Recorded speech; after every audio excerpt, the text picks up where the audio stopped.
Hi, you're tuned into NoveeRose.com. I'm here with my very first guest ever, Madison Jaye. Hi. And we have a lot to talk about.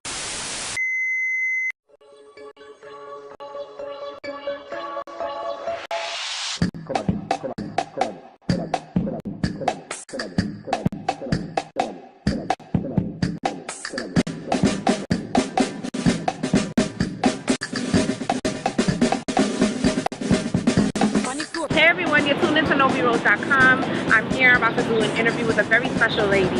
She calls herself the Princess of Entertainment, and it's definitely for a reason. She's done countless interviews with countless celebrities, and she's definitely on her way to success. And I have the scoop. Stay tuned. She's a host. She is a digital producer. WCLS. Quiet Storm. The Quiet Storm. Lenny Green. Entrepreneur. Boss lady. I don't even know who who is Madison Jaye? I don't just wear one hat in the industry because I don't feel as though there is just one hat if you really want to accomplish anything. When I first set out for this, I just wanted to be, I just want to be on radio. But then I just fell in love with the business side of the entertainment industry. And then I started to realize, you know, I'm creative, I'm an artist, I draw. I met Madison Jaye through Instagram. And one day she followed me and her J-Dog followed me. J-Dog. And I was like, who's this J-Dog person? And first you think somebody is like, you know, Instagram famous. No, and I was like, okay. Let's get a little bit of your background first. Where are you from? And I'm from Newark, New Jersey.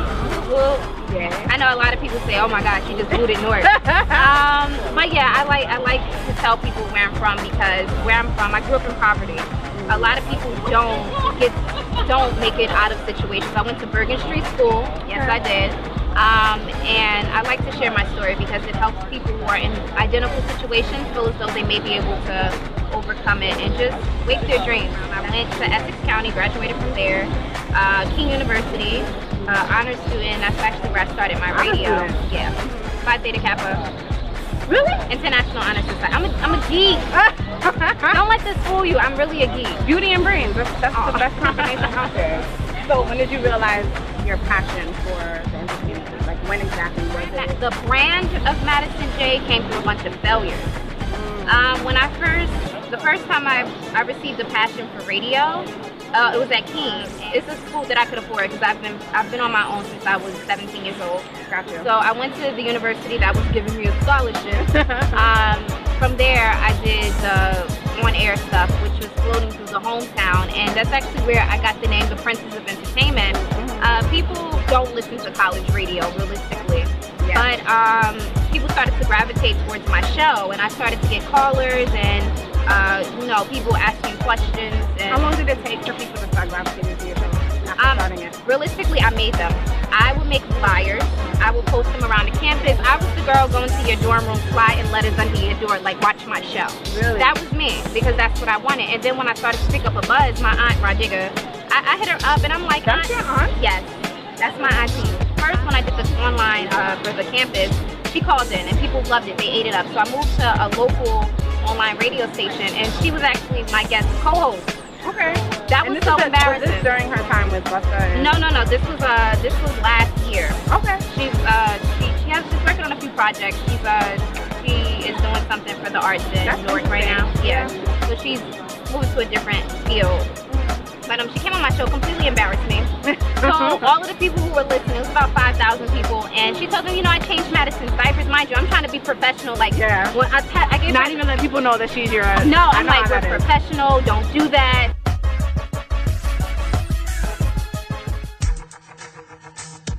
I put in the effort. That's when I became my own publicist, my own manager. And the day that my DJ quit, just randomly quit, it was another college student, and I did one show, and I didn't like the outcome because I really didn't know the board, and I told myself this will never happen again. Yeah. So that's honestly, that show was how, and it's called Talk That Talk, that's how I got into so many spectrums, like doing PR, doing board operations, doing digital producing. It was from that one show because I believed in my show so much. I wanted celebrities to come to my college just to be there. Just to be on your show. Just to be on my show. Did that happen? Yeah, she ended up coming in. My sister, she's a celebrity stylist. stylist. We're gonna get into that too because I didn't know. We're gonna get into that. We got a lot to talk about. Yeah. First time I reached out to Eric Williams, that's when basketball-wise was really happening. I reached out to Eric Williams and he was like, I would love to come on. Oh. And I said, okay, well come on. I didn't think he was gonna come on for the longest, and then when he showed up at the thing, I was a little like taken back. Not starstruck, but taken back that he was there. Him and his son came on, interviewed them, Briella from Jersey Licious. That's when that was happening at the time. I booked them to come on, and it was just really nice. They were actually friends of my sister though. Jersey Licious is more so. But what was your first big job, basically, in the industry?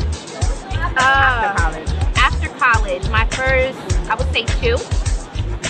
For PR, it was when I did Ice-T's birthday party. Oh. Yeah, it was a bit messy, not gonna lie, but it was my first chance to really know that publicists are the backbone to the industry. They do so freaking much. And it's also when I got the job with Lenny on the Quiet Storm at WBLS. Okay. Yeah, I remember when I stalked Lenny for that job. Lenny, we know I stalked you. We know. I wanted it. It's okay to stalk professionally. Yeah, but I would email him. It actually started off as an internship, and I would email him every Monday, and I would say, you know, just checking up on the status of my app. How do you, I know for a lot of us who are trying to break into this industry, how do you balance that? Like, when you're trying to get a job, when you're trying to get an interview, when you're trying to do something, what is the point where you're like, consistency? Is it? How do you change it every time? Like, hey, it's me again. I have templates. But I swear to God, I have templates. Like, okay, this is the first Monday that I'm sending. It's going to be the resume, the essay, all of this. The next Monday, it's going to be, hey, just checking up on the status. Then the next one, I have another template, and it's for 8 weeks. That I have the templates. Then I'll start recycling. I don't care. I do not care. So Lenny actually, he was like, you know what? You hit me up every Monday for 2 months. And yes, Lenny, this happened. So you hit me up every Monday for 2 months. Come work for me on Mondays. So I came to work for him, and then now that's an interesting way. Yeah. To say, come work for me. Lenny knows. I was not stopping. He was giving me that job, and that's honestly, that's what it takes. Yeah. How can you handle a position in the industry if you can't be persistent about what you want? And then another thing is like, what makes things stick out about you? Like, why should I talk to you out of all the other people that's hitting me up? You know, because I'm persistent. Yeah. You might not notice me the first month, you might not notice me the first 2 months, but after a while, you're gonna be like, who is this girl? Madison girl that keeps hitting me up. And then you're gonna go to my page and you're gonna see that, you know, I'm about something. You got eventually. Yeah. That's my And then eventually people will start reaching out to you, but it's hard in the beginning. I did not know that you were a twin. She's a twin, and look how there's 2 gorgeous ladies walking around looking like this. I'm not a twin. You're not. She's your sister. No, she's just been stalking me since birth. Let me tell you what happened. We're yin and yang, but somehow we meshed together and worked. And I remember it was one time I was interviewing Fat Man Scoop, and he pulled us to the side. That interview. Yeah, he was interview. He was something else. Really? He was something else. He was funny, the funniest guy I've ever interviewed. And he told us, he was like, don't ever let anyone separate you guys. You guys are magic. And I'm like, you know, thank you. We help each other out. She's my stylist. She's in a different, yeah, she's fashion. She just followed me. And thank you for the follow. She just followed me on Instagram, and I noticed, and that's how I noticed. I'm like, wait a minute. She got her face. Yeah, like, and I was like, who is this? 2 of them? Yeah.